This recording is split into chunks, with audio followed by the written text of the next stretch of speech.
2、3，喂喂喂，1、2、3。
已经进到礼拜堂的弟兄姐妹，邀请大家，这时候我们一起预备心，安静等候，来向神祷告。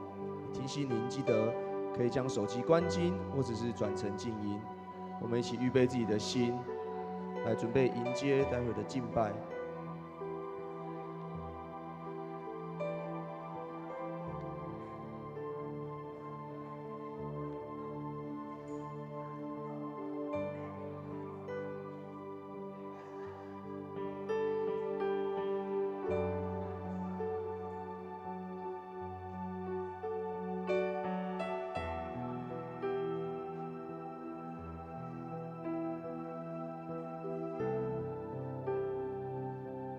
各位弟兄姐妹，大家平安。平安。今天是12月31号，很开心，在今年的最后一天，我们不是选择到演唱会现场去占位置，去准备跨年，而是依然来到主圣殿的宝座前，准备领受最好的福分以及恩典。这时候邀请大家，我们先一起来为自己的心祷告，求主除去我们心中的忧愁、烦恼跟担忧。同时，我们也为今年发生的所有事向神献上感谢，不论是好是坏，我们相信这些一定都是天父为我们预备美好计划里面的一部分。我们也为着今天的敬拜来祷告，求主使我们的心如同好土一样，能够领受从他而来的感动，让我们的心再次被神触摸，能够一无挂虑的享受在敬拜的水流当中。我们一起为自己的心来祷告。哈利路亚，爸父神，主啊，我们向你献上祷告，主啊，感谢神，在今年遇到许多事情，但是主你都陪伴着我们，带领着我们度过。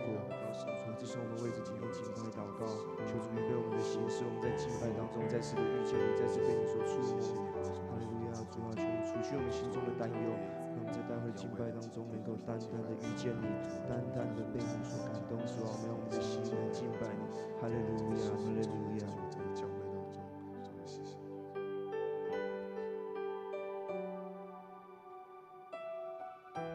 是的，主，我们到你的宝座前向你祷告，求主你就亲自的来垂听。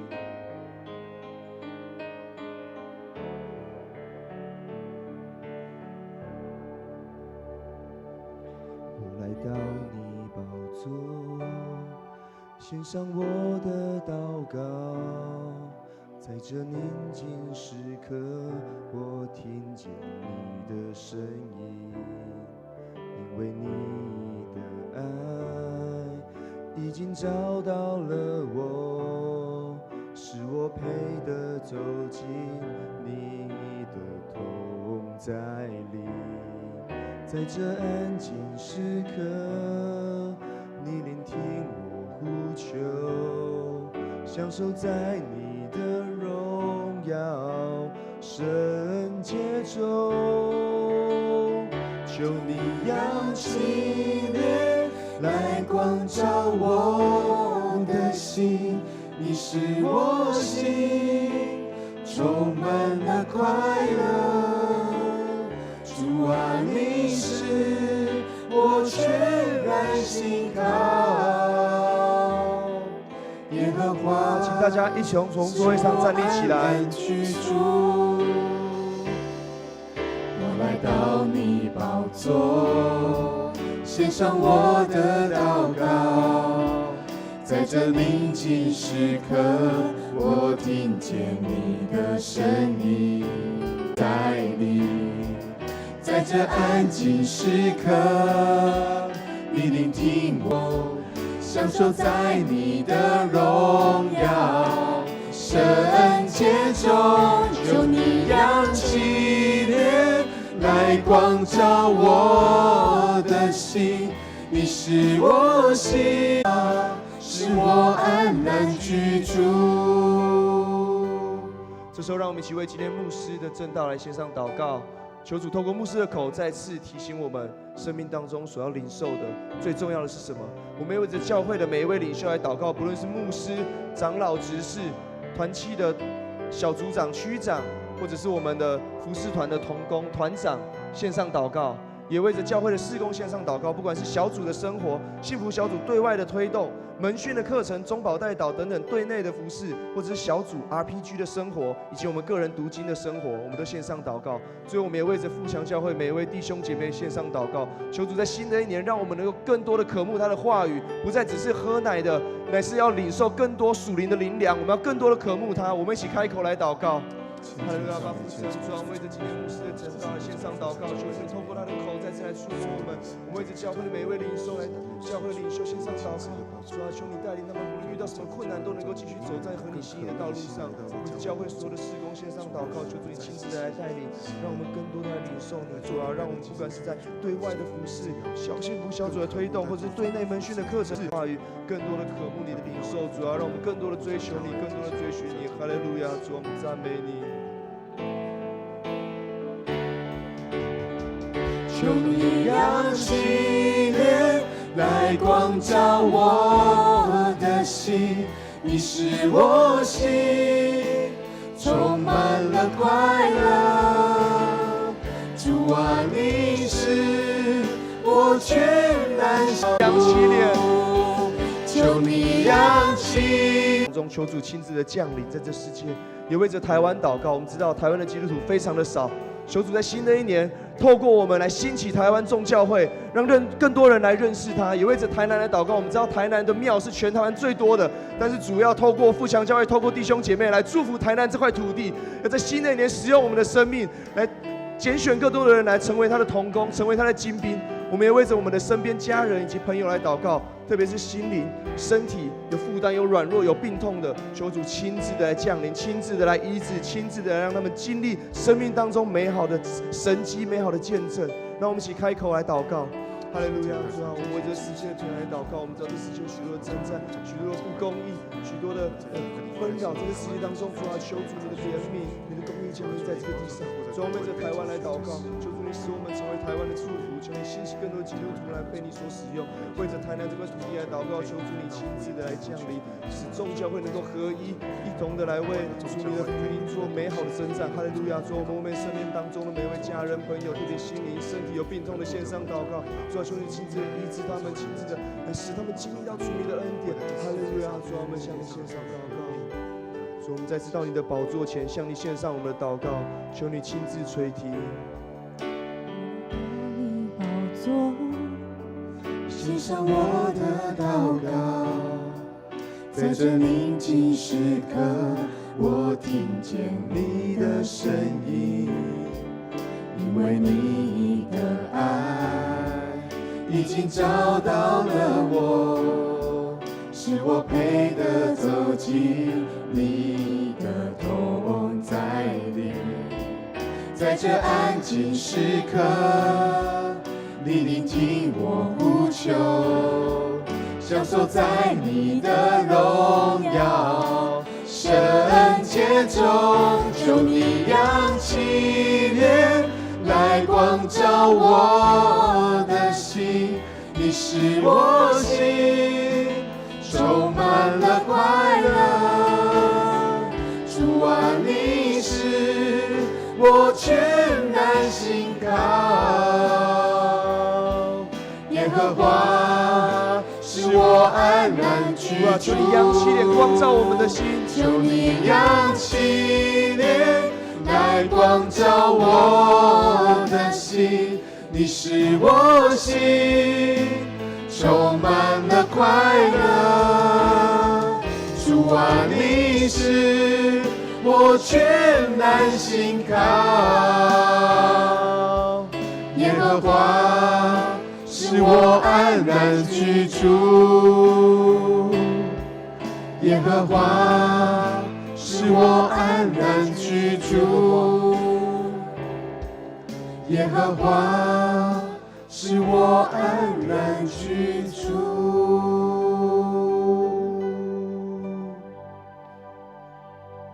哈利路亚！各位弟兄姐妹，你们相信我们的神是行神事的神吗？阿们。你们相信新的一年，上帝要在我们生命当中行美好的事吗？阿们。没有错，我们的神是行美好事的神。新的一年，他要在我们生命当中做美好的事。让我们一起来拍手。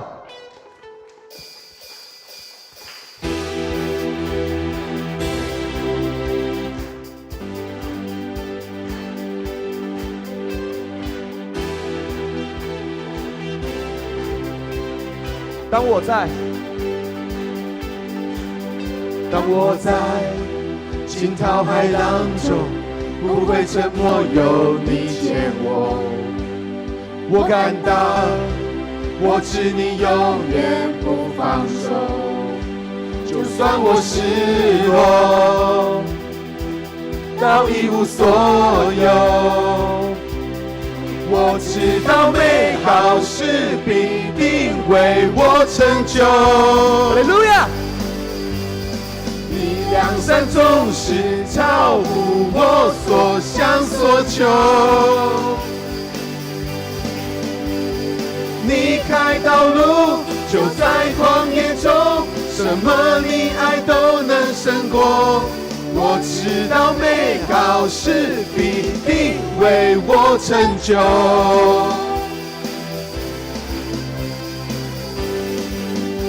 就算在死荫幽谷中，在我前面你牵着我，因我知你都不会走，不怕因你爱环绕我。就算我失落到一无所有，我知道美好事必定为我成就。哈利路亚！你良善总是超乎我所想所求。是的，主，你开道路，你开道路，就在旷野中，什么你爱都能胜过。我知道美好事必定为我成就，我知道美好事必定为我成就。你良善总是照顾我所想所求，你开道路就在旷野中，什么你爱都能胜过。我知道美好事必定为我成就。一起来宣告。最黑暗的夜，你在我身边，你的心是不变，恐惧和疑惑都在你手中。靠着你我胜过，我只靠着你我胜过。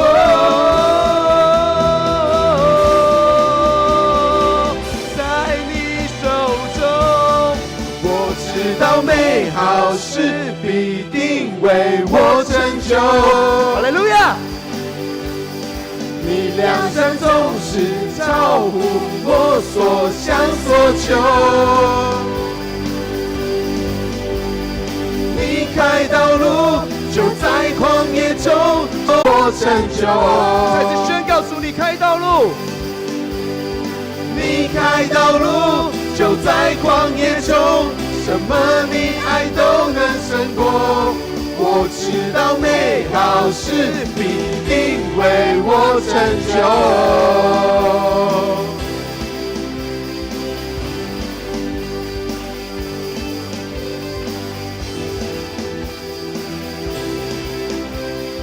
哈利路亚！让我们一起将掌声荣耀归给我们最伟大的神。耶！哈利路亚！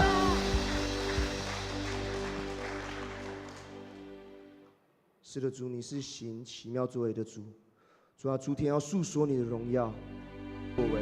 哈利路亚！主，我们要高举你的名，我们要尊崇你的名，大声的开口来赞美你。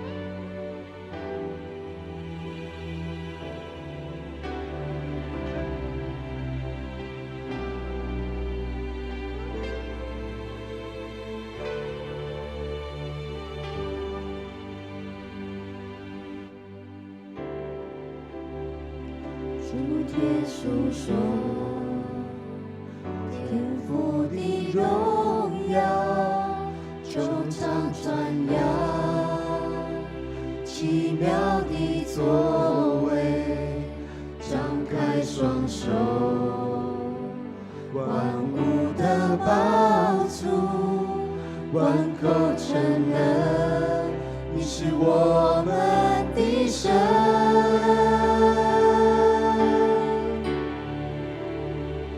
我们的神坐在宝座上，神殿充满荣耀，万民敬拜全能的神。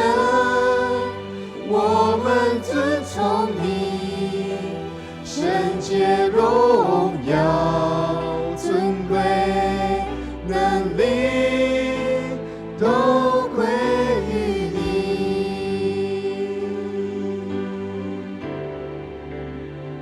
诸天述说天父的荣耀，穹苍传扬奇妙的作为，张开双手，万物的宝珠，万口承认你是我们的神。让我们一起高举双手来赞美他。我们的神坐在宝座上，神殿充满荣耀，万民敬拜全能的神。我们尊崇你，圣洁荣耀尊贵能力都归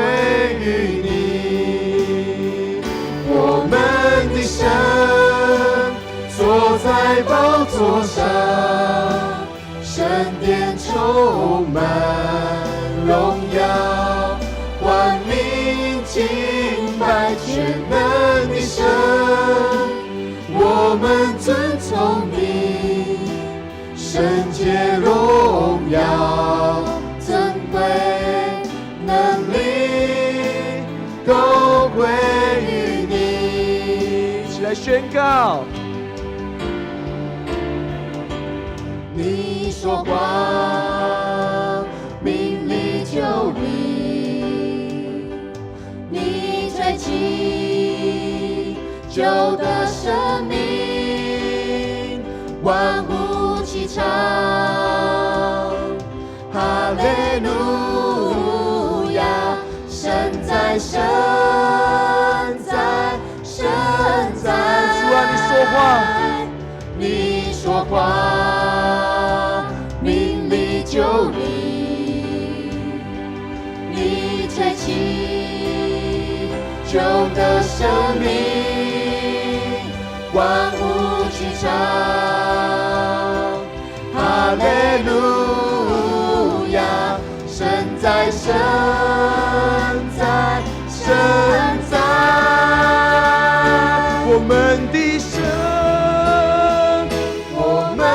神坐在宝座上，神殿充满荣耀，万民敬拜全能的神，我们尊崇你，圣洁荣耀尊贵能力都归于你。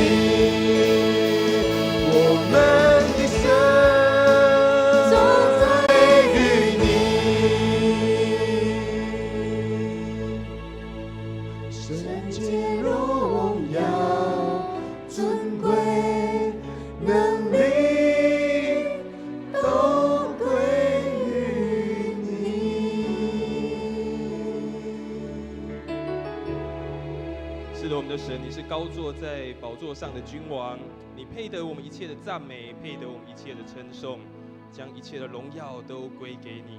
主啊，愿今天早晨也成为一个荣耀的敬拜，充满你的荣光在我们的教会，在我们每一个弟兄姐妹的心中。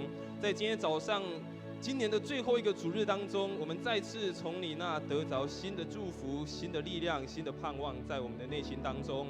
求你带领我们，透过今早我们的祷告、我们的敬拜，我们在你面前所分别为圣的时间以及服事，再次让我们看见你美好的心意在我们的生命当中来彰显。感谢你，求你赐福在今天早晨的敬拜当中，从头到尾都有你的灵运行在我们当中，与我们同在。这个时候，我们也一起用你教导我们的祷告文，我们一起来祷告。我们在天上的父，愿人都尊你的名为圣。愿你的国降临，愿你的旨意行在地上，如同行在天上。我们日用的饮食，今日赐给我们，免我们的债，如同我们免了人的债。不叫我们遇见试探，救我们脱离凶恶。因为国度、权柄、荣耀，全是你的，直到永远。阿们。大家请坐，把时间交给我们的诗会。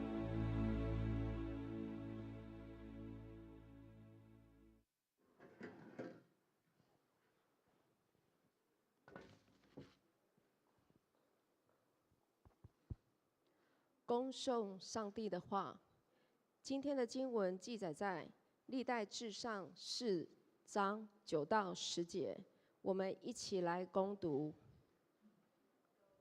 有一个人名叫亚比斯，是他家最受尊重的人。他名指给他起名亚比斯，因为生他的时候非常痛苦。亚比斯祈求以色列的上帝说：求你赐福给我，给我许多土地，求你与我同在，保守我脱离一切灾害。上帝就照他所求的赐给他。愿上帝赐福领受他话语的人。献诗，本周献诗以赛亚牧区，献是西边的树。献诗完，请真牧师讲道。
边的树来歌唱哦，他们也是我们富强教会的常青树啊，我们教会很重要的信仰的长辈，我们这个属灵的资产哈，所以谢谢他们今天2堂的服侍，那可以先来预备来退场，谢谢你们今天的服侍。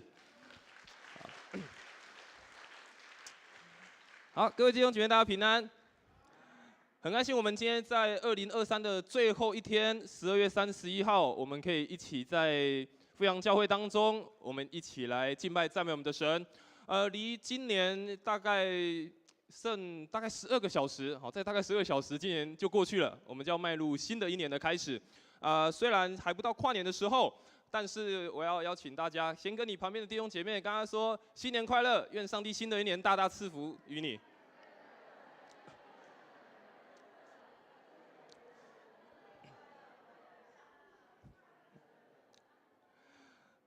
好，我们一起来做一个祷告。爱我们的父神，感谢你，谢谢你的带领，从2023的第一天到2023的最后一天，每一天都看见你的恩典，也看见你的保守与带领。或许在这一年当中，我们每一个人所经历的不同，但我们唯一相信的就是你在每一天当中，你引导着我们，与我们同行。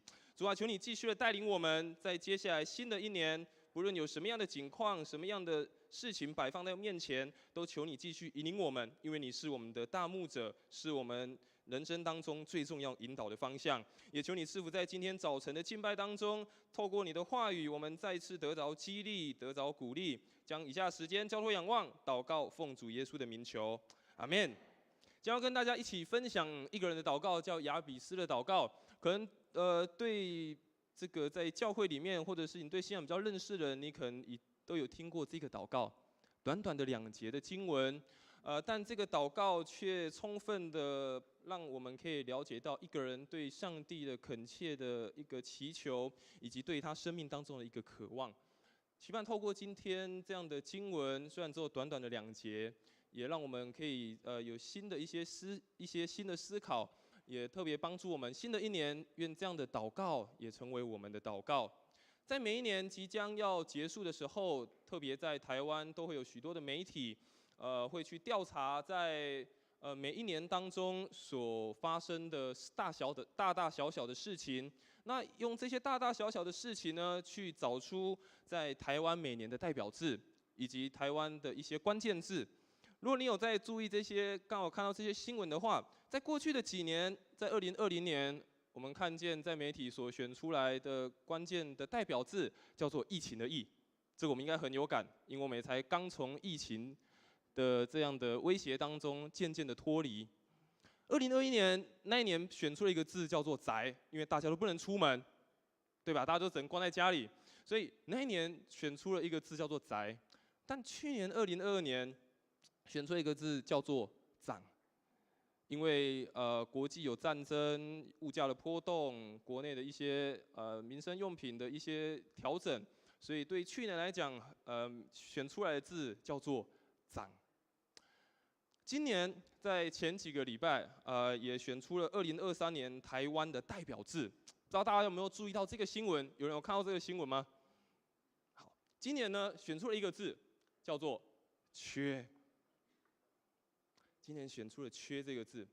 那新闻媒体就分析呢，为什么是“缺”这个字啊？有人说今年有缺蛋、缺水、缺电啊，缺了很多东西。但后面这个提名的人，或者是这些媒体们，他们也讨论出归纳一件事情，说台湾人也很缺乏一件事情，叫做缺乏安全感。说在过去的这一年，因为国际的非常多的震荡，国内的一些事件，导致许多台湾的人民、许多的百姓缺乏了安全感，对很多事情好像没有办法可以自己的掌握。昨天晚上，我跟这个提摩太牧区的这些青年们，我们也一起回顾了今年一整年在台湾发生的大大小小的事情，也为这些事情来祷告。而我们发觉一件事情是，确实在2023年，台湾有开心庆祝的事情，比如说今年在台湾有举办这个台湾有选手去参加那个杭州亚运的时候，得到非常好的成绩，这很值得开心。然后在台湾有棒球比赛，造成这个全台湾很多人有一个轰动，很热闹。但是我们看见更多的台湾的社会，或者是在这个国家当中，是有很多令人觉得很伤心难过的事情。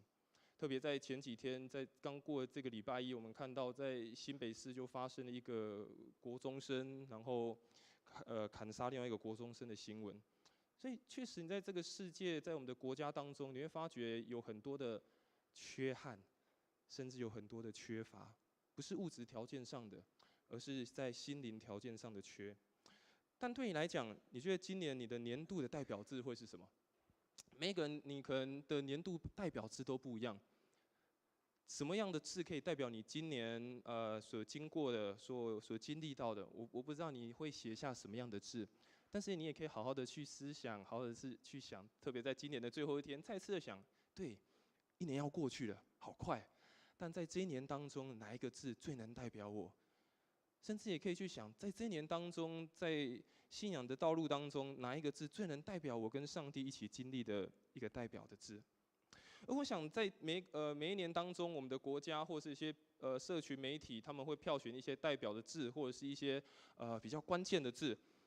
而对我们个人来讲，最能代表我们自己的呢，就是我们自己的名字。我们每个人都有自己的名字，像我叫瑞平，我的弟弟叫瑞安。慈宝老师就我妈妈，她说为什么取这个名字，就希望我们可以平安的在上帝的保护当中长大。所以我猜，如果我有第3跟第4个弟弟妹妹，可能就是喜乐平安喜乐。OK。所以每一个人的名字可能都有特别的意义每一个人都有你自己专属的名字，都有他赋予的代表的事情在背后。在台湾每年他们都会统计，就是每一个世代，然后每一个年纪，他们最多的名字在台湾最多名字被取的叫做嘉豪跟淑芬全台有大概6万多人取这个名字好，但我相信每一个在座的弟兄姐妹，你的名字都有特殊的意义，都有你的父母或者是你家中的长辈给你一个特别的意义。希望你可以在这个名字当中，在他们所期待当中，活出一个不一样人生的价值。但我们今天看的这个人，他很特别，他的名字他叫雅比斯。但这个雅比斯呢，他的名字却叫做痛苦。他名字叫痛苦或者是他的名字叫做愁苦。所以你可以想象，他小时候可能他旁边的玩伴、他的朋友、他的家人，看着他，可能他的小名可能就叫阿扣哥来他就叫痛苦嘛。那为什么会这样子通常我们一个孩子出生，一定会有期待，一定会想要帮他取一个得到祝福的名字，或是一个有一个象征性的意义的名字。但我们从刚刚的经文，我们有发觉到，一开始我们有读到，他说他的母亲取名叫雅比斯，很大的意思是因为生他的时候非常的痛苦，生他的时候非常的痛苦，所以他的妈妈于是就叫他叫雅比斯。那这个雅比斯呢，他的名字从一出生他就被赋予一个价值，赋予一个意义，它代表的意思就是什么？就是痛苦，就是愁苦。你想一个孩子，他从小时候一出生，然后他旁边人就一直要说你是阿扣你是痛苦的，你是很愁苦的。你对一个人来讲，特别对如果他还是孩子的时候，他的内心当中一定在想那我一定就是个很痛苦的人我的人生可能就是这样我就是一个这么样的一个人。但是我们今天看见这个雅比斯，他虽然名字被叫做是痛苦，被人所赋予他的意义叫做你是个痛苦的人，但是他却做了一个很特别的祷告，让他的生命有一个不一样的转变。当我们看见了圣经在说他的名字叫痛苦之前，有留下了一句话，圣经说雅比斯呢比他的众弟兄更加的尊贵。所以你发觉，虽然他名字叫痛苦，他的名字是愁苦，但是圣经却描述他是一个比他家中的人更加受到敬重，而且是在上帝眼中看为更尊贵的人。发生了什么事情？一个名叫痛苦的人，他可能一辈子，他就想我就是这么痛苦的，我的名字就是这样。但圣经却描述他说他是一个有价值，而且他是一个非常尊贵、受人尊重的人。发生了什么事？他做了一个祷告，做了一个他生命当中非常重要的祷告。他向神祈求，让他从一个痛苦、从一个愁苦当中，重新找到生命当中的意义，重新找到一个尊贵而且是得到上帝祝福的祷告。他了解到他的生命唯有一件事情，就是单单的仰望上帝。虽然他的名字是痛苦，虽然他的经历可能不是这么好，虽然他过去的人生当中他有很多的愁苦劳烦，但是他做了一个祷告，他跟上帝说：“神，求你赐福于我。”所以他是一个很敬畏上帝的人，他愿意祷告，愿意寻求。我们等一下在礼拜的后半段，我们也会听到一个有关于祷告的见证。特别我们教会在推行中祷告的事工，我想祷告是一个非常重要的力量，不仅是对我们自己，也对于每一个人。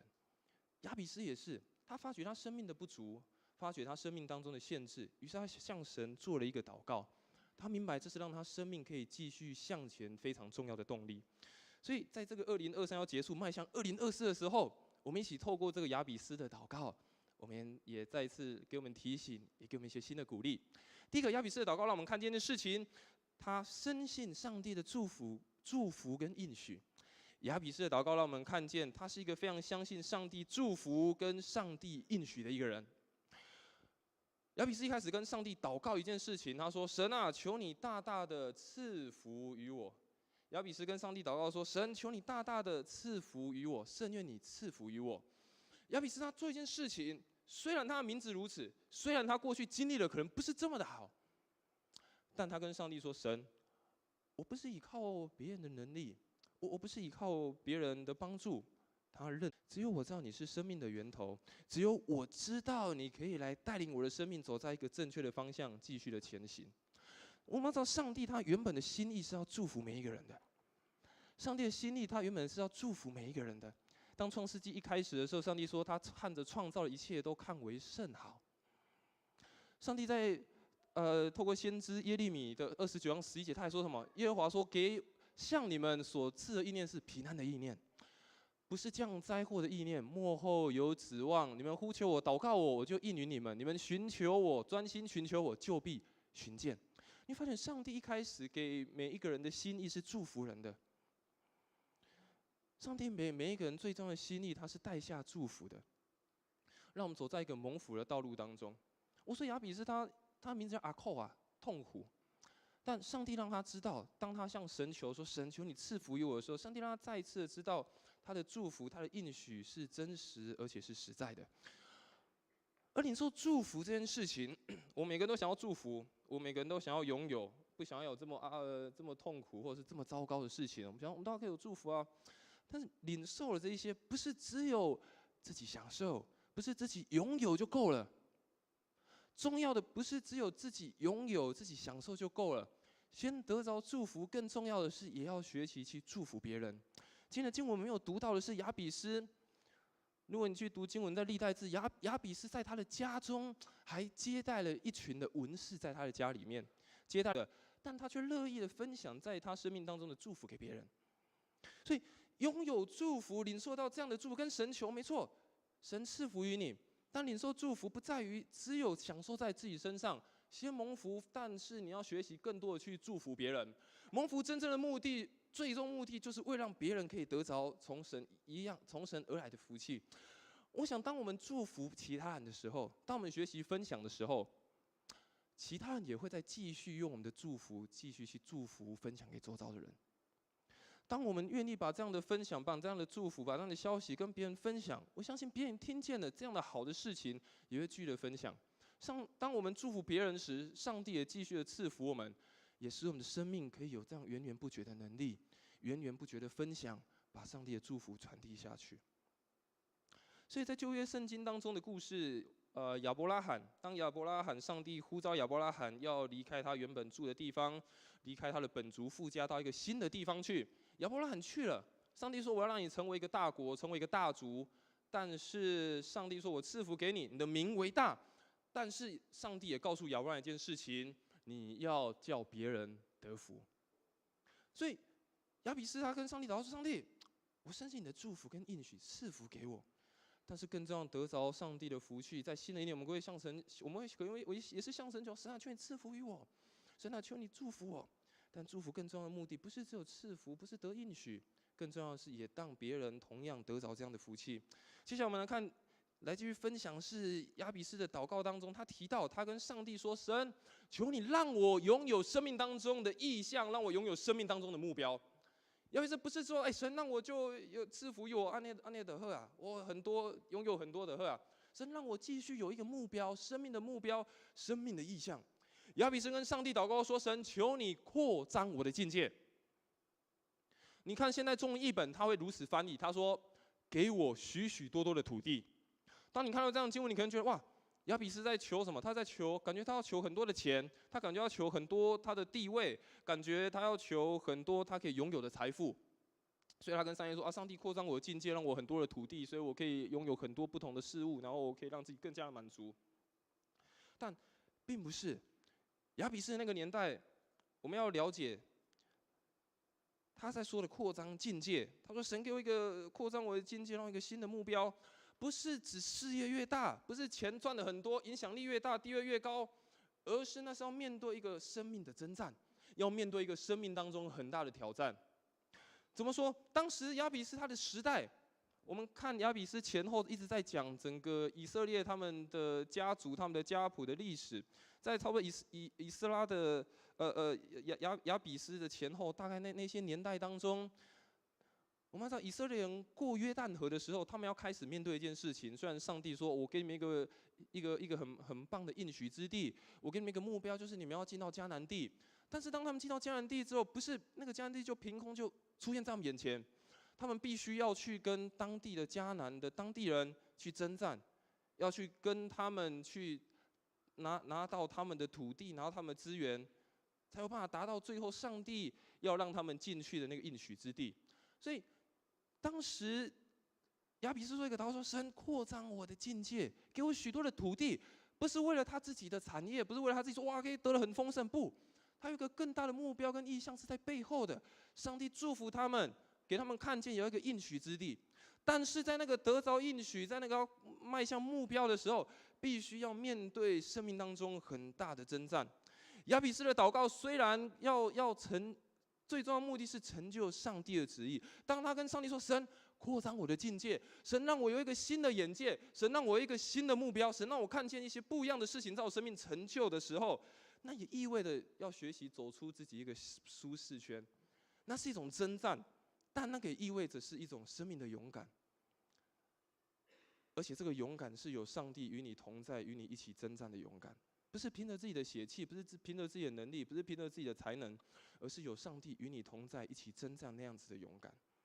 所以当亚比斯跟神说：“神扩张我的境界，扩张境界的最终目的，也是要完成上帝在他生命当中特别的心意。”新的一年即将也要开始，2024年，不知道上帝在你心中有没有摆放一个心，不断的被扩张，生命当中不断的成长、被挑战，有新的目标跟意向，也都是要看见，也是要经历上帝的同在、上帝的美好。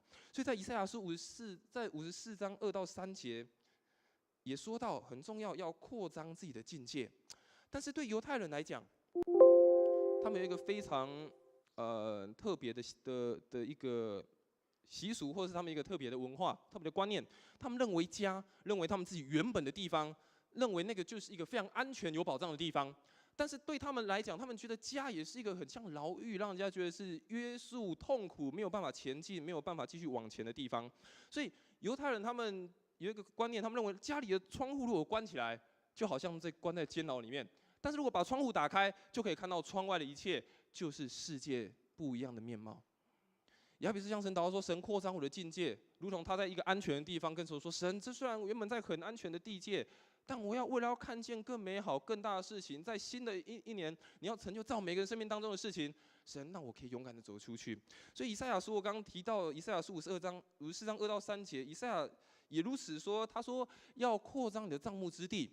要张大你的居所的幔子，不要限制；要放长你的绳子，坚固你的橛子，因为你向左向右展开，后裔必得多国为业，又使荒凉的城邑有人居住。所以你了解，不是这个向左向右开展，不是只有土地，不是只有金钱物质的丰盛，更重要是在这些背后看见上帝要带领我们去的地方，在那个背后跟上帝一起征战，跟上帝一起勇敢的前进。而接下来，亚比斯也做了一个祷告，他寻求上帝的同行，他也寻求上帝的保护。亚比斯继续祷告，他寻求上帝与他同行，寻求上帝的保护。亚比斯向神祷告说：“愿你常常与我同在。”亚比斯跟神祷告说：“愿你常与我同在。”当你看希伯来原文圣经的时候，他会写说：“愿上帝的手臂与我同在。”哇，很有画面。你可以想象亚比斯在祷告什么？生命当中，上帝给他一个目标，他跟神说：“让我可以扩展，让我可以有新的尝试、新的看见、新的突破。”但是他知道生命可能不断扩展，但是也可能容易失去方向。当我们有很多不同的目标，我们很多事情同时要进行的时候，有时候可能会让我们失了脚步，可能会让我们不清楚我们现在真的应该做的事情是什么。所以亚比斯跟神祷告说：“神，求你常常与我同在，求你的手牵着我。”求你大能的臂膀帮助我，让我知道你要我前去的方向是什么。求你保护我，求你在每一个我所走的路径当中，在我所经历的每一件事情，与我同行，与我同在，成为我最大的保障。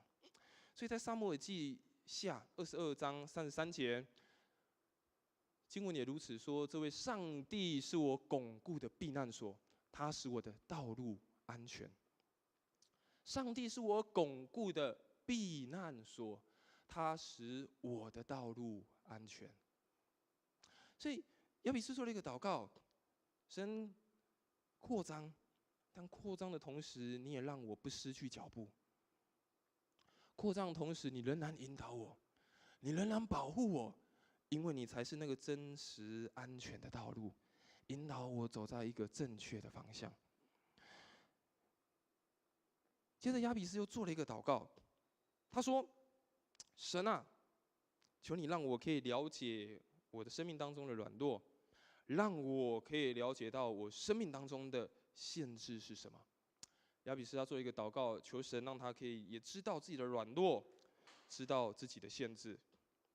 亚比斯向神祷告说：“保佑我不遭患难，也不受艰苦。”亚比斯向神祷告说：“保佑我不遭患难，也不受艰苦。”我们必须承认一件事情是，只要你还有呼吸的时候，只要你在人生的道路，我们不落入这样的试探，不落入到这样的软弱当中。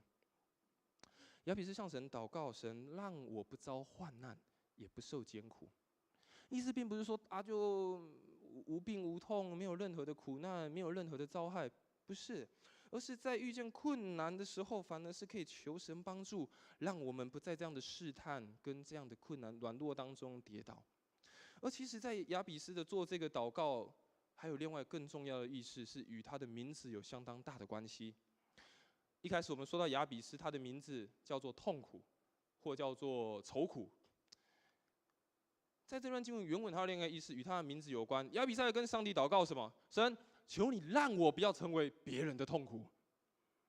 他在跟上帝祷告说：“神，求你让我不要成为别人的痛苦。”还记得亚比斯出生的时候，为什么他妈妈给他命名这个命名吗？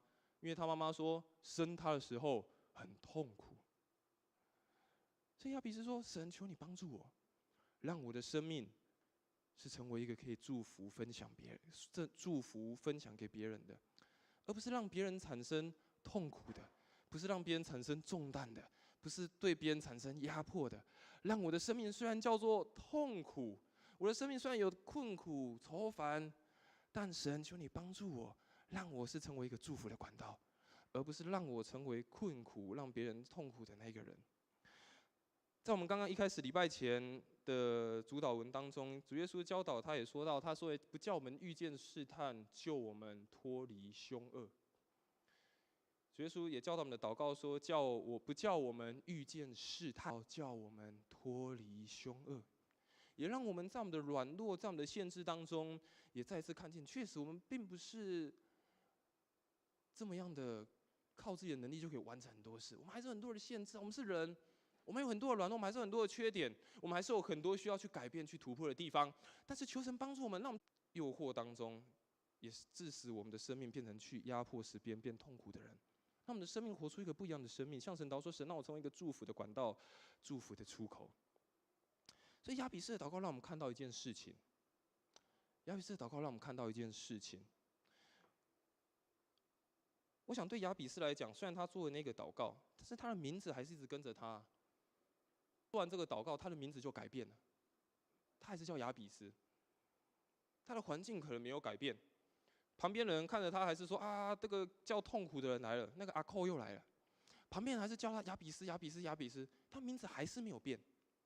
他的环境可能没有变，他生命当中遇到的困苦愁烦可能还是有，还是存在。亚比斯的祷告也让我们看见一件事情，虽然那个环境可能不会马上的改变。那个环境可能不会马上180度的翻转，但是他向上帝依靠这样子的心境是可以马上改变的。他对上帝的信靠，对上帝这样子的信心，他是马上转变的。他做了一个祷告：“神，求你赐福于我，扩张我的境界，常与我同在，保佑我不遭患难，不受艰苦。”环境或许没有改变，但他向神的心境改变了。不知道2023年一开始问大家你的代表字是什么？不知道在这年当中你所经历到的事情是什么？或许有人觉得你这是一个很喜乐的一年，很突破、很成长、很多学习的一年。或许对某些人来讲，你觉得今年是一个很困难重重，有很多挑战。有很多你意想不到的事情在发生。但不要忘记，环境会不断的改变，环境会不断的去调整，有很多新的事情不断的产生在我们面前。但唯一能改变的是我们对上帝的心，唯一能改变的是我们对转向上帝的那个心。所以在诗篇90篇12节，也是我们整个在12月我们所背诵的金句。这段的经文也告诉我们：求你指教我们怎样数算自己的日子，好叫我们得着智慧的心。一天一天过，一年一年过，时间就这样很快很快的流逝掉了。但在每天的一天一点一滴经过的时候，我们有没有再一次的去好好的数算自己的日子？有没有好好的去看见上帝在我们生命当中的作为？有没有这样好好的来到上帝面前向神恳求？让我们再次得着智慧的心，让我们再一次也发觉生命当是什么。一开始我问大家，你觉得今年的代表字是什么东西？每个你心中可能有你自己的一个答案，你可能有自己的一个想象，就是今年我自己的代表字是什么？但我要让你每个弟兄姐妹来想想看，那你觉得明年会是什么样的一个代表字？虽然明年还没有开始，但你期盼你心中的祷告是什么？希望明年会是一个什么样的一年？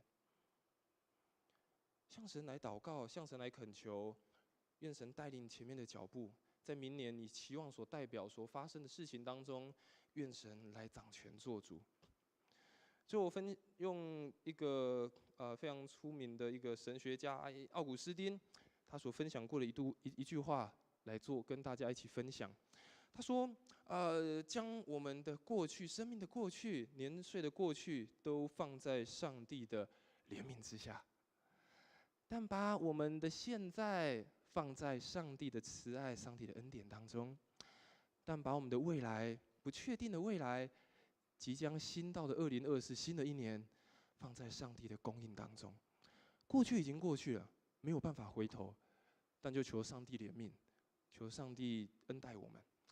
现在进行式，每天新的一天也都会是现在进行式，但在现在活在当下的时候，我们就把我们自己的生命放在上帝的慈爱恩典当中。未来不知道发生什么事情，新的2024年也不知道发生什么事情。但是我们就把我们自己的生命放在上帝的供应里面，相信这位供应的神、丰盛的神会带领我们。台湾今年代表字叫做缺，但既然人看见的缺，就代表一定会去寻找让缺得着富足、得着满足的方式。我想，身为一个基督徒，在这个缺字当中，让我们得着丰盛、得着满足，最棒的就是我们拥有耶稣基督本身。愿新的一年，上帝祝福我们，也透过这样的亚比斯的祷告，再一次激励我们、鼓励我们，不断与上帝同行，不断与上帝经历奇妙又新的事情。我们一起来做一个祷告。我们的父神，我们感谢你，谢谢你的带领，让我们在今年当中，我们与你同行，与你一起经历我们生命的每一刻。或许在今年当中，我们每一个人的经历不同，但主，我们相信，在每件事情的背后，都有你奇妙的带领以及你的恩典。求你继续带领我们，在即将新来到的2024年，前方的道路虽然我们不知道会如何，但我们相信你才是那个安全的道路。求你带领我们，让我们走在你喜悦的旨意当中。求你继续与我们同在，成为我们的坚固，成为我们的避难所，成为我们随时的帮助。叫我们每个弟兄姐妹交托在主你的手中，求你来带领。祷告，奉主耶稣的名求，阿们。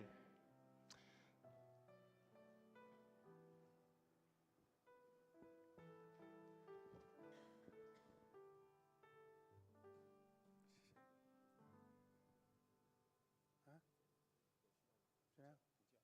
好，我再拿走。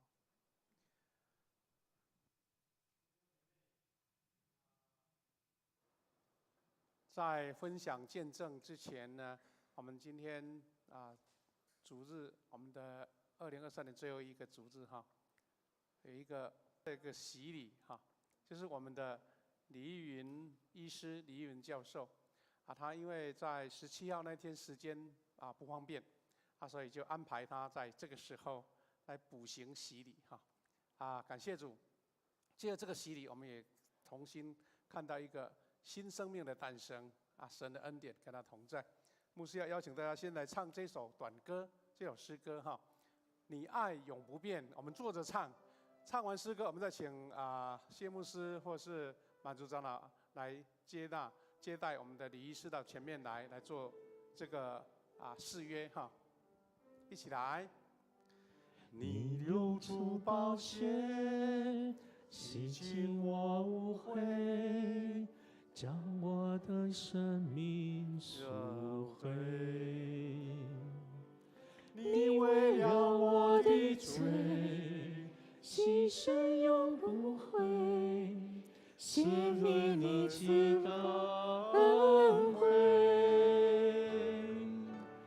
我深深体会你爱的宝贵，献上自己有最深。我相信或凄美，或胜利，或失别，勇敢强壮的，永远不后退。哦，你爱永不变，从今直到永远，深深浇灌我心田。或天旋，或地转，几沧海里上天，都不能将我与你爱隔绝。感谢主，愿这首诗歌成为我们对神永远的确信。感谢主，今天在这个时刻，李依云医师来到主的面前，他要接受主，成为他一生的救主，也成为他一个生命投靠的对象。我们感谢主。这个时候，我们一起来听主在洗礼对我们所做一个指导、教导的话语。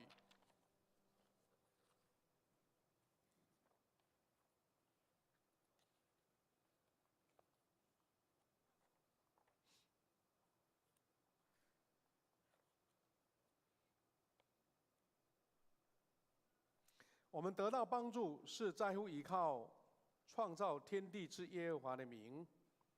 亲爱的弟兄姐妹，主在设立洗礼有一个教训教导我们说，天上地下所有的权柄都是给我的，所以你们要去使万民做我的门徒，奉父子圣灵的名给他们施洗，凡我所吩咐你们的，都要教训他们遵守。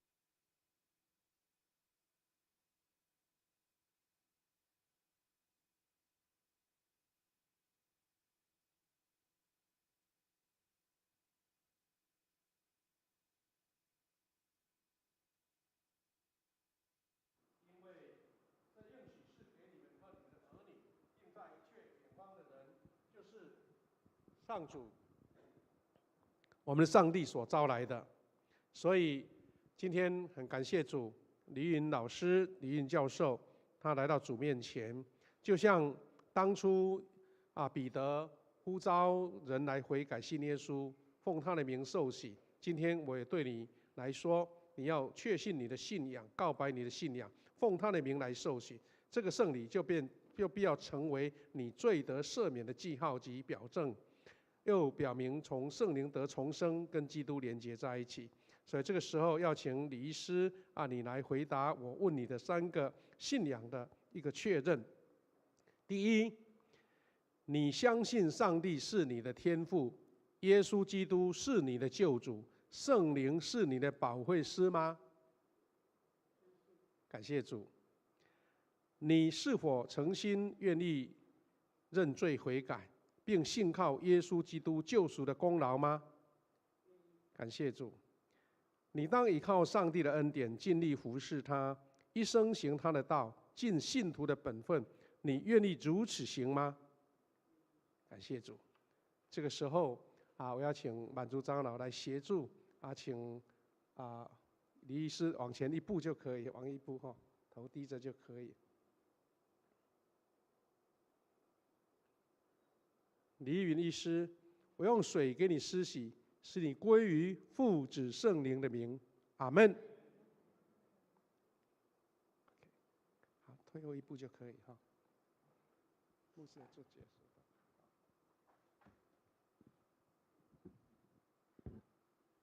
愿平安的上帝亲自使你全然得胜，又愿你的身子灵魂都得蒙保守，在我们主基督再临的时候完全无可指摘。我这个时候来做宣告。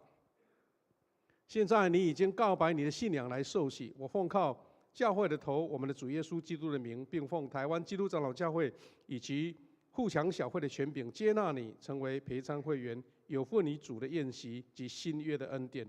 我们一起来祷告。亲爱的天父上帝，感谢你，感谢你接纳李云教授成为互强大家庭的一份子。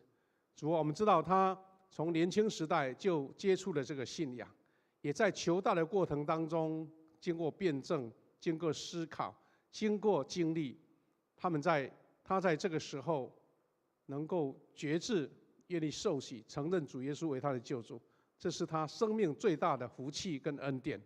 主啊，求你跟他同在，让他在退休后的生活更加的丰盛，有健康的身体，有神赐给他的智慧，更明白圣经的真理，也让他能够因为接受主耶稣，生命完全的改变更新。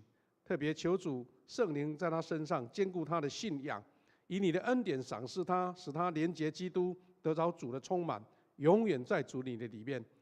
当他遭遇试探的时候，保守他在信仰上打美好的仗。感谢主，愿主赐福他在教会的生活，以及退休后的生活，以及他所有的人际关系，都得神特别的保护，得神特别的祝福。愿神跟他同在，也让我们教会因为有李医师的加入，我们教会更加的丰盛，更加的充实。愿神的恩典跟他同在，以及他的家人同在。祷告奉靠主耶稣基督的圣名，阿们。好，我们请李医师向后转一下，好不好？用热烈的掌声拍手欢迎他。牧师做一个简单的介绍哈。我们看到这个照片上漂亮的图像哈，这边有李医师的照片，还有跟他可爱的先生哈，穿红色衣服的我们的 Rod 的傅若德先生，拍手他，欢迎他，傅先生哈。另外2张就是他在这2、3年呢，来参加教会的聚会参加小组，以及我们好朋友跟他在一起哈的一个照片。那我简单介绍，就是李医师呢，他本身呢是我们成大的退休的皮肤科的教授跟医师哈。我们当中有一位我们的刘淑敏姐妹哈，她说她年轻的时候曾经是她的病人哈，也因为这个缘故，她的妈妈呢有一天在开元路附近那个公园哈，在运动的时候碰到了李医师，他就很热情的邀请他说：“你要不要来我们互强教会？”那就很奇妙的连结哈，李医师接受了我们这个带姐妹她的邀请哈，就这2、3年一直来到我们当中。当中呢，他每次来到教会我们李医师的先生这个 Rod 先生就当最佳的司机载他来这样子。那今天亲自来见证他的受洗感谢主感谢主。那李医师呢，他本身除了在学经历有很好的成就他人很谦卑他在慕道的过程当中有参加我们大树小组的线上的聚会，特别我们也同样有我们的吕碧雪教授了，我们教授他也跟他是同事所以他就一直在带领他引导他那我们有透过我们的宝贝幸福小组来引导这一次他这个求道的过程这是很感恩的事情。他因为17号有一点状况，所以就改在今天。不过今天特别高兴了，他除了一个人来我们就看到他平常受到很多人的关心所以今天有他的亲友团亲友团来了。我刚刚介绍傅若德先生再来就是从台北来的他台北来以前的同学现在在我们的那个双联教会，我们的蔡牧师那边聚会的赖美淑教授、赖美淑医师，欢迎他。另外呢，有一家是我李医师从年轻到现在的好同事、好朋友就是我们的许明龙医师啊，他太太夫人张珍琪、儿子许文茂，还有他媳妇是黄敏生，全家来给他祝福，来拍手一下，来欢迎你们，欢迎你们，欢迎你们。好，现在呢，这个只有李医师在这边我们的时间比较不会拖，所以现在要请我们的长老来接纳送礼物之后，我们的好朋友亲友团要送花的都过来好，我们请谢牧师来。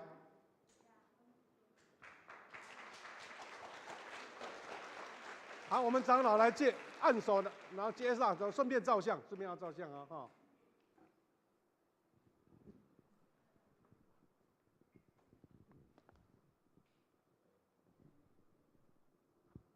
那站在旁边一起照相啊。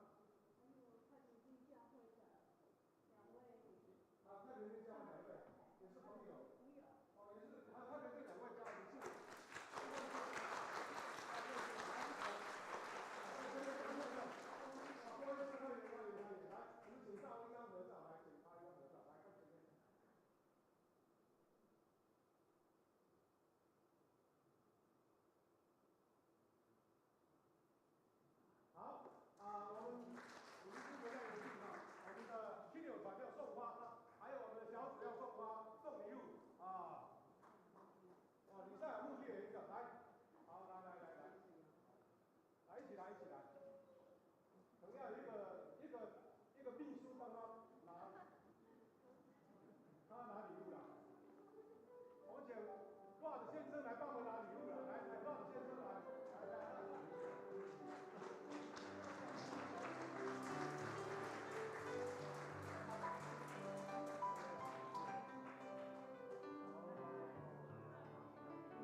站在旁边照一张好了，来照一张，来你来这边，来拿花，拿给他，好，拿着，一起照相，来一起照一张相，等一下再一起照，等一下再合照，每个人先照，好，拍手，谢谢。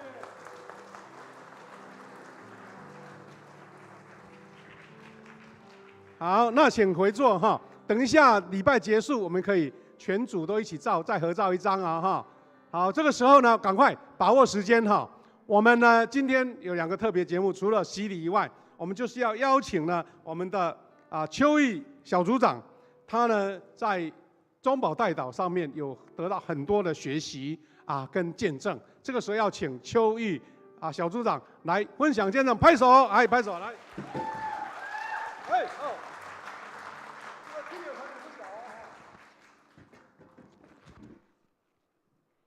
大家平安，很开心在2023年最后一天，12月31号，可以在这边一起来跟大家分享见证上帝在我们家庭的丰富恩典。我叫做邱玉，我和西道大概是15年前来到富强教会，来到富强的第2年，大概14年前，我们就报名参加中保代祷这个服事。那个时候14年前，我2个孩子自家读高中，自启读国中，这2个孩子在成长过程真的是上帝给我们很大的功课，很多学习的机会这2个孩子很活泼，很有创意，也非常叛逆，所以14年被来中保代祷服事。那我习惯到中保代祷室的服事呢，我会先把我所先跟神祷告，然后真的是有一段很美好的亲近的时间。我会自己安静，自己跟神有亲近时间之后，我再开始服侍需要的这个祷告代祷卡。那一天，可是它旁边有一个巷子，有很多机车，我没有注意到那个角落。我看到我那个图像是看到那一排脚踏车里面有一辆是我很熟悉的脚踏车，所以那一天祷告服侍完，我跟西道就想要去看看到底发生什么事结果走到东安路的那个店的旁边，真的看到一排脚踏车，很快的我就找到那一台自骑的脚踏车。等他发现我们，他真的是吓坏了对，没关系，跟他说不要紧张，玩够了，赶快回家了，该回家了啊！我们也回家，他很快就回来了，他在那里耶，对，对，回家之后他很紧张，跟我说：“妈妈，你怎么知道我去网咖？”我说：“上帝跟我说的。”哇，他吓坏了。可是也让我们清楚知道，这让志奇让我很清楚知道，我们敬拜的神真的是又真又活的神，时刻与我们同在的神，真的是哈利路亚，赞美神。14年后，志奇长大了，上帝带领他顺利的大学毕业，在台北有一个代理老师的工作。那因为疫情，他回到台南，也感谢神帮他准备很好的代理老师工作，是在开元国小。那更开心的是，在今年初，志奇通过了飞盘亚洲锦标赛国手的甄选，他成为台湾队的代表，代表台湾队出国比赛，好开心哦！这个成为国手出国比赛是志奇从小的心愿，感谢神，真的是让他有这个机会。可是今年呢，他也要面对一个很实际的挑战，就是他国小教师甄试的考试，代理老师总是要面对甄试的考试。那志奇其实读书考试就志奇来说不是他所擅长的，所以他总是开玩笑说，他考试都要考第2次才会过哈。可是今年是他第2次考试，这个压力是一定会有的。所以我就跟志奇说啊，志奇啊，你要努力啊，你要好好的准备考试啊，这今年第2年了。他就跟我说，妈，你不用担心，我会找到时间读书的。我越听越担心，对，我知道志奇他要上班。他也很热衷他的国手训练，那他还要准备考试，他又很乐意来参加教会的服事，所以我就摆在我自己的祷告中，而且我也写了代祷卡，我写了代祷卡，邀请中保代祷的同工会帮我一起祷告。我不只写了代祷卡，我还在小组的代祷墙，我们提名为志奇一起祷告。我还有2个 RPG 祷告小家，每个礼拜。这个姐妹祷告姐妹不会嫌我烦，真的都很同心的为志奇祷告。感谢神，真的是恩待志奇，带领他通过第1阶段的台南的笔试。其实他今年只报2个考试，高雄跟台南。高雄很早考完了，很快他就知道他第1阶段没有通过，只剩下台南这个机会，所以我们就很认真的祷告，感谢神带领他通过第1阶段的笔试。我们知道。其实我很清楚，这个考试对志奇来说是不容易的，真的是神很大的恩典。我们心里真的是大喊哈利路亚，赞美神。那面对这个上帝的恩呢，志奇真的放下手边一切的事情专心来准备这个第2阶段的试教及面试。第2阶段的试教及面试呢，志奇他自己也写了1张的代祷卡，这是第2张代祷卡。感谢神为志奇真的是预备很多天使，在他代理的学校开元国小。老师邀请了一些资深的校长跟老师，帮他办了一些模拟的口试，然后他的学长也帮他收集很多的试教跟口试的资料，都成为他很大的帮助。那口试快到了那在口试的前1天要抽面试的顺序的时候，志奇心里跟上帝做了一个祷告，他说他希望抽到1号，就真的抽出来是1号。人家说1号。好家在不是我，他说耶1号，感谢上帝回来跟我讲的时候，我就跟他说很奇怪，真的是感谢神让志奇有勇敢的心，而且有爱主的心，真的感谢神带领志奇很顺利的完成了这个第2阶段的试教跟口试，更感谢神的是放榜了，他通过了第2阶段的甄试，他成为台南市的正式的体育老师，哈利路亚，赞美神。从第1阶段第1趴通过他只低于那个标准分1分，我猜是60几名因为榜单就60几名嘛到第2阶段第22名，上帝的恩典何等的大，真的是何等大的突破。我知道靠着志奇自己的努力，这个考试对他是非常困难的。我也很清楚知道志奇他的不足跟他的软弱，可是上帝的恩典够用。我知道这全然是上帝的恩典，愿一切的荣耀归给神。接下来的是他要分发了，录取25名，他列在22名。西道会跟我们开玩笑说， 22名，台南来说不是左镇南西，可能是就是偏远的地区。那我比较实际我就把这个缺额的学校都列出来，跟志奇沙牌推演。我们预期合理会分发的学校是新营，或者是嘉里，或者是善化，合理的区域点。可是不管是左镇南西、新营、嘉里、善化或什么学校，我们相信上帝预备都是最好的。我们摆在祷告中，求神预备适合的学校。分发那一天到了，我陪着志奇去在旁边看，很奇妙，那个比较远的学校在前几名都登记了，结果到22名的时候，他登记到义载国小。哈利路亚，赞美主！上帝真的是预备超乎我们所求所想，比我们所想的更近更方便。我们真的觉得我们信靠的上帝真的是何等的美好，我们真的是感谢神。还有2张祷告卡，可是我很快很努力很快把它讲完。在上一期中保代祷的时候，8月的时候，我们家老大自家跟媳妇伊宁有回来，他们听了中保代祷的见证分享，他们很感动，他们也请我帮忙写了2张代祷卡，2张都想要换工作。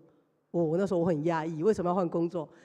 媳妇伊宁他就说，因为他跟老板的理念不是那么近，没有那么相近，而且其实他们的工作环境对年轻妈妈并不友善。他的老板认为，这个要先努力工作要先这个年轻妈妈太早怀孕是对前途会有很大的影响的，所以鼓励她努力工作，可是对她是很大的挑战那他就希望可以找到一个对年轻妈妈或者是准备怀孕的年轻女孩是友善的工作环境。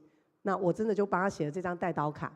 写下代祷卡不久之后，他就跟我说：“妈妈，很奇妙哦，上帝的作为真的很奇妙。”他说：“自从我们写了代祷卡，我们帮他代祷之后，他的老板改变很多。他的老板就不会像以前这样一直跟他分享说，不要那么年轻，不要那么快就怀孕，不要那么快的。而且真的在他的工作上，老板的态度上都觉得非常的顺利，让他觉得他可以不用换工作。真的觉得哈利路亚，感谢神，赞美神，上帝用这个方式回应他的祷告，他很感动。还有还有1张代祷卡呢，是自家的代祷卡。他希望可以换新的工作，接受国外业务的不一样的挑战。可是这个代祷卡，上帝并没有马上应允。从8月写下代祷卡，中间有好几次的国外业务的面试，都没有好的消息回复。可是我们不放弃，我们继续祷告。我们相信上帝有他预备的时间，他会应允的时间。那经过4个月的祷告，自家通过在12月初拿到一个国际，他很期待一个工作，一个公司的工作，一个国际业务的这个工作的机会。他通过那个面试，在面试中他也经历很多上帝的恩典。他说上帝真是何等的美好，上帝带领他领受这份恩典，他拿到新的工作的录取通知感谢神，虽然没有马上应允，可是他知道上帝所预备的是最好的，是比他当初所求的是更好的一个工作机会。哈利路亚，感谢赞美神。真的，我觉得祷告是上帝给我们一个很棒的权柄我们可以在祷告中将我们心里的重担交给神，我们可以在祷告中经历上帝的恩典，感谢神。我们可以在祷告中赞美神，因为他是配得赞美的上帝。真的，这是何等大的恩典！我们成为上帝的儿女是何等的福分。我们教会也有一个很棒的服事团队，就是中保代祷服事团队。每一次进入中保代祷服事，真的就在这个安静的时间，跟上帝很特别约会的时间，真的是安静我的心，让我跟神可以建立更深的关系。也让我在祷告中可以服侍这需要的人，我觉得这是超棒的服侍。所以假如你有需要，你可以写下这个代祷卡。假如你有感动，你也可以报名参加中保代祷团队。透过祷告，我们跟神建立更密切的关系，我们也透过祷告来祝福需要的人。感谢神，哈利路亚，赞美神，谢谢大家。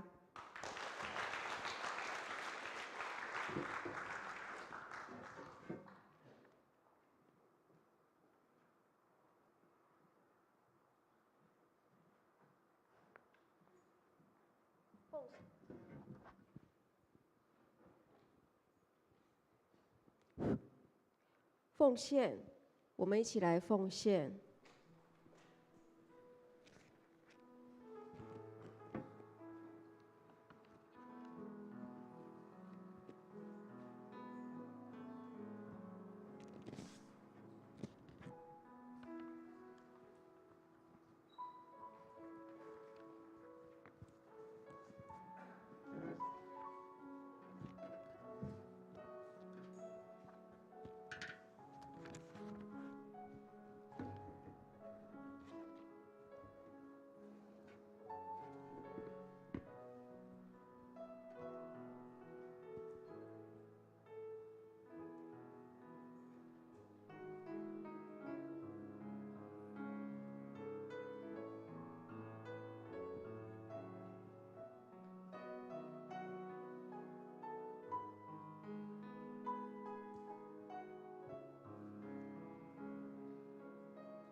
会众请起立，一起唱奉献诗。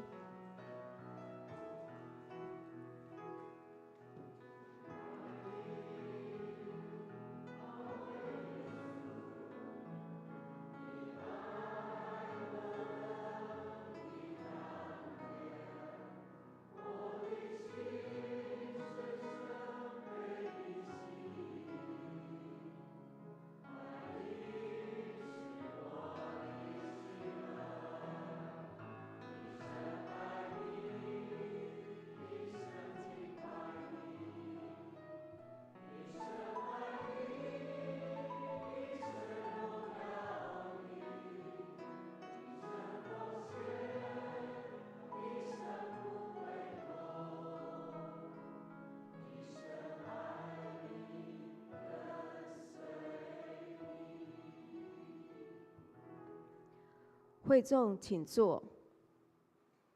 本月金句背诵，我们一起来攻读本月的金句，请看周报的最后面。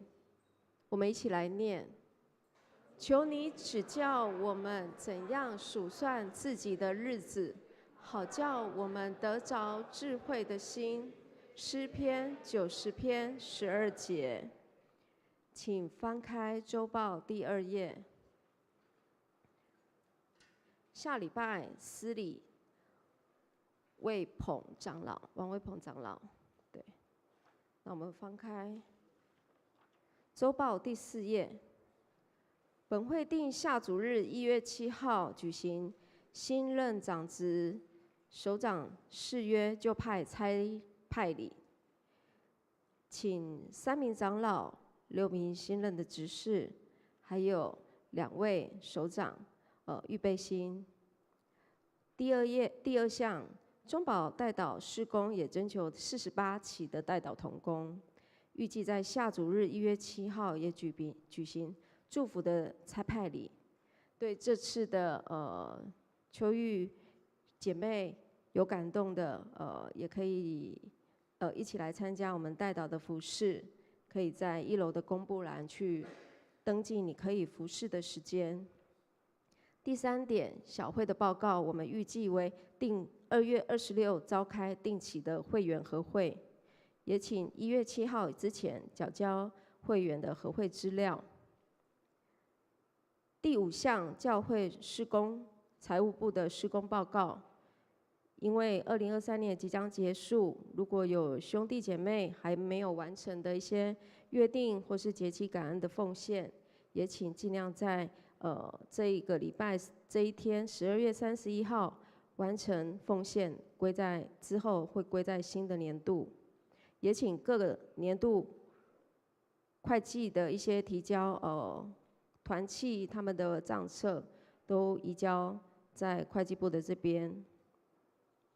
翻开周报第5页，第6项，本会定于2月27到28举办小组长退休会，也为了迎接50年的感恩节庆，教会也为了建造我们更升级的成长，所以定在这2天在林子内的教会做灵修的培养。第7项的部分，有一些1到2月明年度的施工报告，请自习参阅。我们看到第5页的最后一项，第10项的会友的喜事，下主日的下1月6号，我们恭喜龚硕文医师和邓瑞玲小姐的长子龚成玉弟兄跟陈英龙姐妹，在教会举行婚礼，请大家踊跃的参加，给予祝福。翻开周报第6页，也恭喜我们的郭信恩执事医师，他在下个礼拜1月7号，他新开幕的奇恩中医诊所，也欢迎大家给予祝福。第3点，本会任教长荣大学的吴慈恩牧师，定1月11号下午3点，在该校长荣堂举行退休的感恩礼拜。吴牧师特别感谢我们富强教会平时的关怀跟支持代祷，也感谢上帝恩赐吴牧师夫妇他们退休的生活，身心灵都会得到蒙福。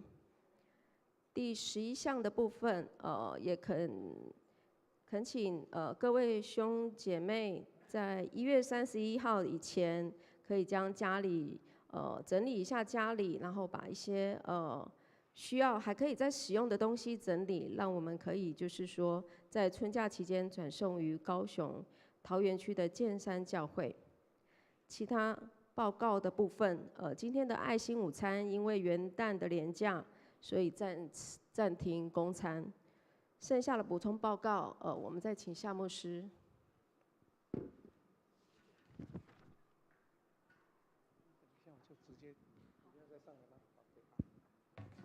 弟兄姐妹在一点点时间做一些补充了。我想说先用这个投影片有出来的部分来做一个说明哈，就是补充强调就对了哈。第一个就是我们今天是2023最后一天了哈。我们明天开始呢一个新的年度，那教会很鼓励大家来读经，对不对哈？所以呢，读经呢就是我们一个读经表。感谢寿荣长老帮我们编了非常漂亮整齐的一个读经卡。这读经卡有一个好处就是说，它有诗篇，还有不同的经文就大概1天读3章哈，要有点毅力哦哈。那可以用诗篇来做一个读经跟祷告。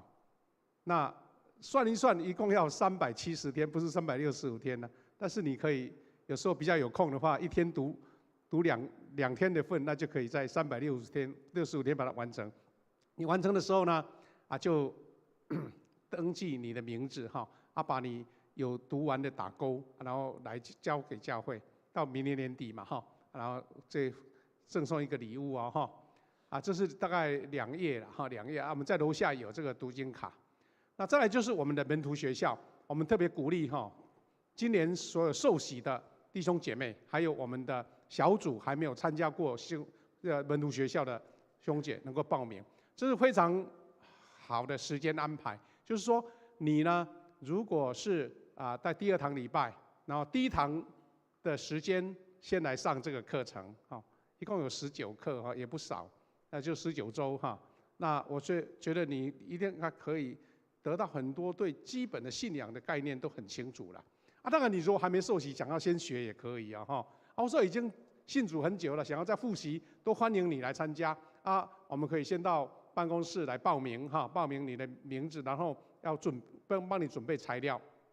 我们有安排非常强的这个老师的阵容来上课所以早上来教会两个部分都完成了，门徒学校这样做礼拜这个是我们也要推动，除了读经以外，很多时间允许的可以用抄圣经来成为我们一个灵修我们去准备了不同的版本像这个是另外一家书局所出版的，是笔尖上的智慧，就是专门来抄箴言或是抄诗篇的这个都是我们相关的这些资料。如果你要参加抄写箴言或是诗篇，你可以跟我们的办公室登记，然后为你准备这些。不过可能你要先买买这一本如果你写完了，钱退给你没写完自己花钱了好不好好再来就是我怎么会重复呢？这个刚刚本来是要介绍啊，不过第一堂已经被买完了，哈，下一次等下一批了哈。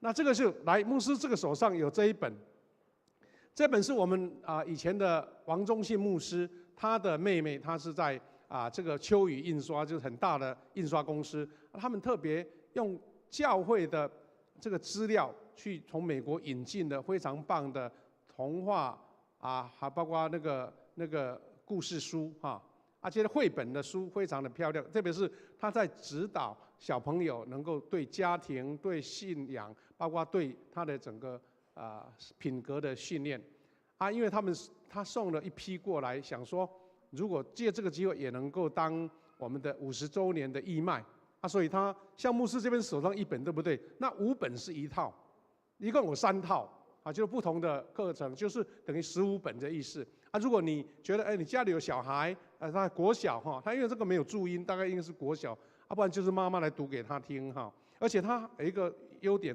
它也可以 QR code 也可以扫描进去用听那个语音的故事那这样的话就可以完整的学习。那如果你有兴趣可以买1套或是3套就是1套600块，它本身价格应该是1000多了很精美的书欢迎大家来一起购买，就是为了要50周年的募款那好，这个以外呢，牧师再做1、2点补充第一个就是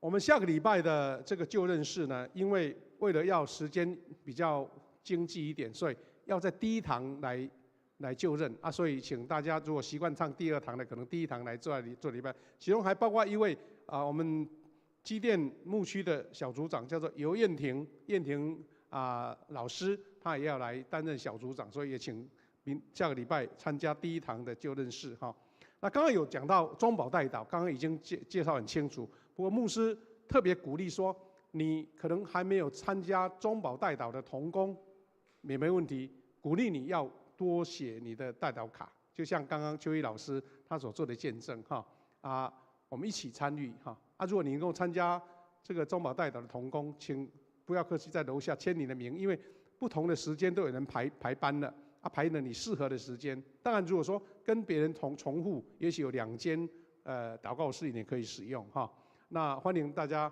下个礼拜要差派礼再来就是我们再补充几句，就是我们上个礼拜举行的圣诞节的感恩聚会我们真的感谢主，我们有500多位一起挤在这个礼拜堂里面大家非常棒的一个感恩礼拜、赞美礼拜，还有一个演出。但其实不只是那一天整个热闹，大家一起敬拜神，而是因为我们还延伸了好多的不同的福音事工。比如说，我们有到社区举办，我们有不同的小组，有的到基甸牧区到奇美医院，我们的主日学跟青少年到瑞富益智中心我们的约书亚牧区还跑到我们的那个麻豆新楼就去做福音工作。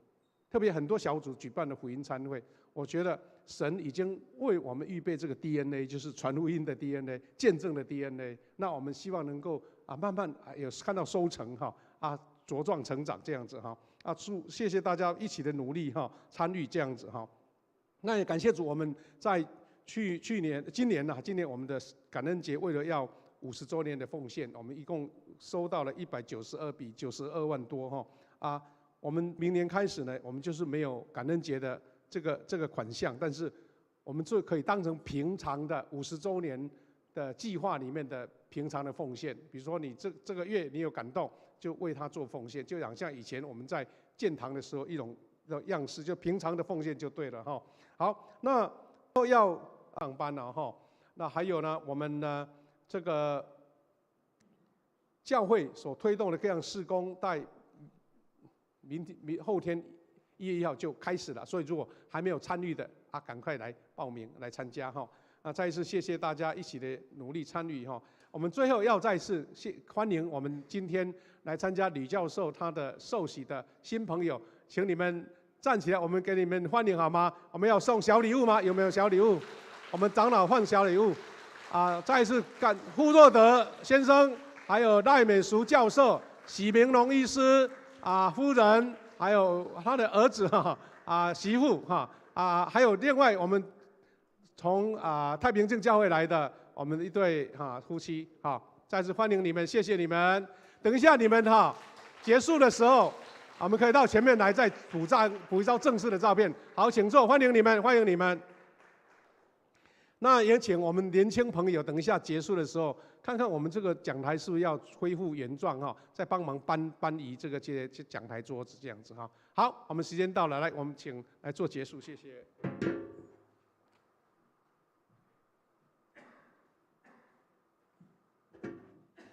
会众请起立，一起唱颂龙诗歌《我的神，我的王啊》。诗歌后，请牧师祝祷。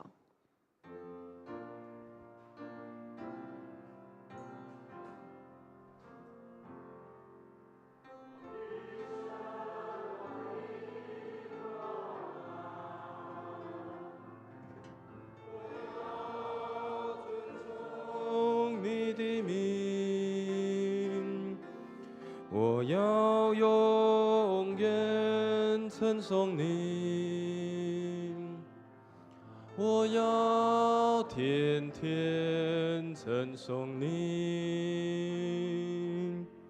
我们现在领受从神来祝福，愿主耶稣基督的恩典、上帝的慈爱、圣灵的感动、扶持与相通，常与我们众弟兄姐妹同在，从今时直到永远。阿们。哈利路亚，哈利路亚，阿们。各位弟兄姐妹，请坐，我们来默祷，来避会。